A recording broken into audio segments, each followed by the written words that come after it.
ভারতীয় মজদুর সংঘ গোমতী জেলার উদ্যোগে আন্তর্জাতিক নারী দিবস উদযাপন অনুষ্ঠিত হয় উদয়পুর রাজস্বী কলাকেন্দ্রে।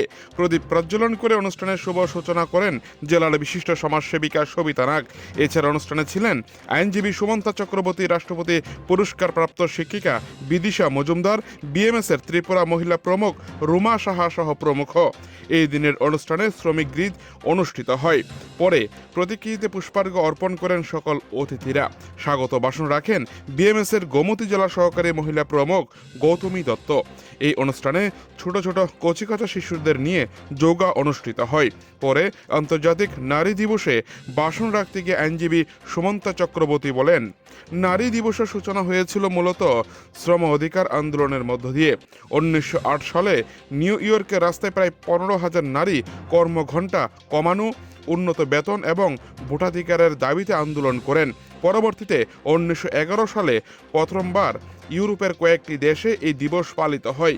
জাতিসংঘ 1975 সালে দিনটিকে আনুষ্ঠানিকভাবে স্বীকৃতি দেয়, যা আজকের দিনে গোটা ভারতবর্ষের সাথে এই রাজ্যের গোমতী জেলার মূল অনুষ্ঠান অনুষ্ঠিত হচ্ছে। এছাড়া এই সমাজের বিভিন্ন মহিলাদেরকে এদিন সংবর্ধনা দেওয়া হয়। গোটা অনুষ্ঠানে মহিলাদের উপস্থিতি ছিল সারা জাগানো। উদয়পুর থেকে নিজস্ব প্রতিনিধির রিপোর্ট, টিভি 100 বাংলা। তারা কারোর সাহারা ছাড়া নাকি নারীরা কোনোদিন উপরে উঠতে পারে না, সেটাই আমরা দেখে আসছি এবং বর্তমানে সেটাই চলছে।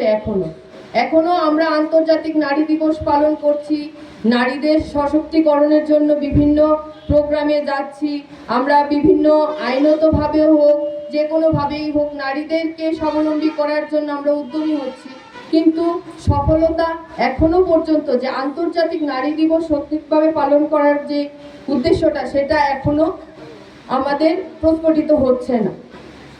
অনেক চেষ্টা করছে, আমাদের আইনে বলা আছে, যেটা বলেছে কিছুক্ষণ আগে গৌতমী ম্যাডাম বলেছে যে নারী পুরুষ সবাই সমান, আমাদের সমতার অধিকার, কিন্তু সেটা কজন মানে? নারী মানেই ঘর গৃহবন্দী, নারী মানেই ঘরে শুধু সংসার চালাবে, বাচ্চা দেখবে এবং অত্যাচারের শিকার হবে কাজকর্ম না হলে। এটা আমরা দিনে দিনে দেখি, যেহেতু আমি কোর্টে আছি, নারীদের সমস্যাই দেখি সবসময়। নারীদেরকে ফোনের জন্য অত্যাচার করা হয়, সামান্য সামান্য বিষয় নিয়ে তাদেরকে অত্যাচার করা হয়, তাদের যে বাহ্যিক পরিকাঠামো সেটা নিয়েও তুচ্ছ তাচ্ছিল্য করা হয় বিভিন্নভাবে নারীদেরকে, কিন্তু এখনো মানুষ সেই তুচ্ছ তাচ্ছিল্যের চোখেই দেখে।